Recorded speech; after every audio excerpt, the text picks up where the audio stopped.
তো বন্ধুরা আমাদের রেজাল্ট কিন্তু 15 তারিখে বেরোচ্ছে। হ্যাঁ বন্ধুরা 15 তারিখ।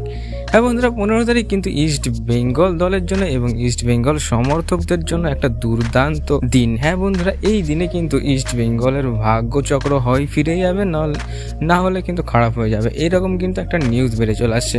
তো বন্ধুরা তারই সঙ্গে কিন্তু একদম পারফেক্ট সময়, হ্যাঁ বন্ধুরা একদম লাস্ট বাজারে কিন্তু কিছু নিউজ কিন্তু ফুল উল্টে যাচ্ছে। হ্যাঁ বন্ধুরা সেই সমস্ত নিউজ নিয়ে আলোচনা করতে চলেছি। হ্যাঁ বন্ধুরা একটি দুর্দান্ত প্লেয়ারকে নিয়ে আলোচনা করতে চলেছি এই ভিডিওতে। তো বন্ধুরা ভিডিওটা না স্কিপ করে সম্পূর্ণ দেখবেন।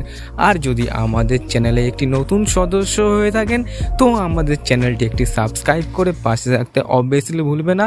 তো বন্ধুরা চলো শুরু করা যাক আজকের ভিডিও।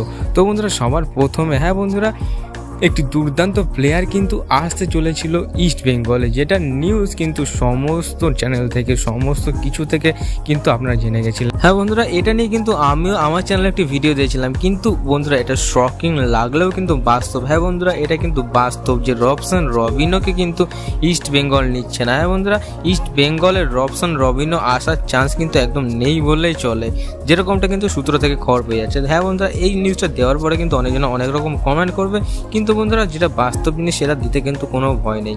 তো বন্ধুরা ছোট্ট একটা নিউজ নিয়ে এই ছিল আজকের ভিডিওটা ভালো লেগে থাকলে একটি লাইক কমেন্ট ও সাবস্ক্রাইব দিয়ে এবং ইস্ট বেঙ্গল একটি ফ্যান্স হয়ে থাকলে আমাদের চ্যানেলটি সাবস্ক্রাইব করে পাশে থাকতে অবভিয়াসলি ভুলবে না। তো বন্ধুরা দেখা হচ্ছে নেক্সট ভিডিওতে। ভালো থাকবেন, সুস্থ থাকবেন, আসতে থাকবেন, বাই বাই।